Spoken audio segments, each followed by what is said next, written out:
Retina, Part 5, P and M cells, color and spatial sampling. The two main types of retinal ganglion cells in primates are the parvocellular cells and the magnocellular cells, also called P and M cells in short. 90% of the retinal ganglion cells are P cells, and the rest are mostly the M cells. The P cells have smaller residual fields, and so they have better spatial resolution. M cells have larger residual fields. They have poorer spatial resolution.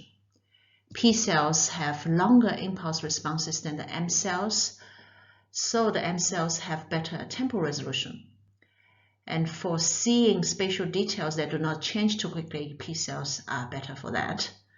And the P cells' responses are mostly linear with visual inputs, but the M cells are quite nonlinear, so our linear residual field models do not apply to M cells very well. So for example, when we present a drifting grating as visual inputs with temporal frequency omega, then the responses from the M cells are both in the fundamental frequency omega and also in the second harmonics by frequency 2 omega. The M cells are more sensitive than P cells to luminance input, but not to color details. In cats, there are X and Y cells, and they correspond to P and M cells in primates. The primate's retina has three types of cones, and these are the sensitivity of the three types to wavelengths of the light. They are called red, green, and blue cones.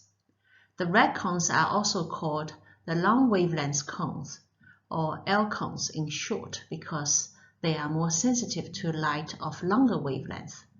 The green cones are the M cones for medium wavelength light, and the blue cones are the S cones for the shorter wavelength light.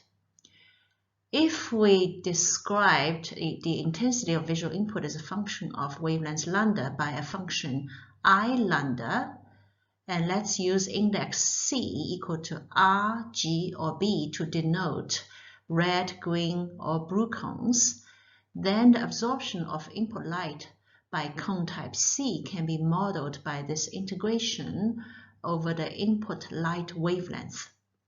This function f hat of lambda describes these wavelength sensitivity functions. For example, this is for the red cone. And these functions are also called cone fundamentals in the literature. With these cone absorptions are C, then the response from the cones are SC, and SC grows nonlinearly with the absorption RC. So the response from a retinal ganglion cell should be coming from a linear summation of contributions from different cones, and mostly we're talking about the P cells, which are more linear cells. And this SC as a function of X is a spatial image from the cone type C, and this KCX is the residual field for cone type C. So this is an example residual field for a retinal ganglion cell, and this is a center surround residual field. This neuron is excited by red input to the center part of its residual field, but it is inhibited by green input to the surround part of its residual field. Here is another example residual field for another retinal ganglion cell, and its center is excited by blue light, and its surround is inhibited by yellow light. A meaningful way to represent the three-dimensional color input is by these three channels: luminance, red, green difference, and blue-yellow difference. Each one can be written as a linear weighted summation of the original cone responses. So each SIX denotes one of these three channels, and these two channels are also called chromatic channels.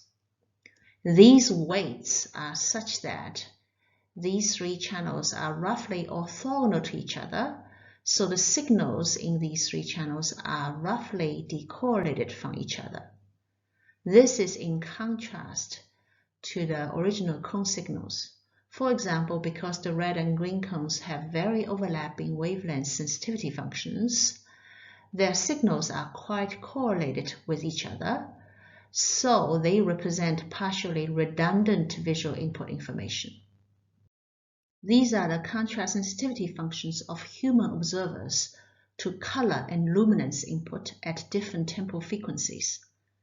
Note that at higher frequencies, the sensitivity to color is weaker. So if visual inputs change in time too quickly, we cannot see the color details well. This is the sensitivity from retinal ganglion cells in monkeys.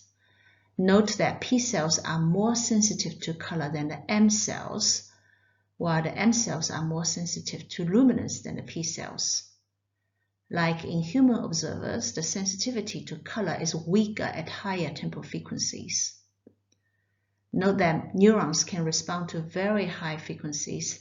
At some of these high frequencies, humans cannot see these signals. Here are the human contrast sensitivities to spatial frequencies of the gratings in color and in luminance. And the frequency is in terms of cycles of the gratings per degree of visual angle. So this curve is the contrast sensitivities to the red-green difference, and this one for the luminance channel. The sensitivities to spatial details are better for luminance than for color, but for larger spatial scales, sensitivity to color is better. This is how photoreceptors are distributed on the retina. This is the density of photoreceptors along the y-axis as functions of visual eccentricities from the central fovea. The cones are for seeing in the bright daylight. They are very densely packed at fovea for central vision, and that's why we have to shift our gaze to an object in order to scrutinize it clearly. This describes how cone density varies with eccentricity. The rods are for seeing in dim light when the cone sensitivities are low, so it is difficult to see color. There is no room for rods in central fovea. Instead, the rod density peaks near 20 degrees eccentricity. So in dim light, you may have to avoid looking directly at an object in order to detect or see it. This chart demonstrates our human visual acuity. If you direct your gaze to the central spot, then all letters should be equally legible. This means you can see more details with better spatial resolution near the center. The sizes of the residual fields for the retinal ganglion cells also increase with visual eccentricity.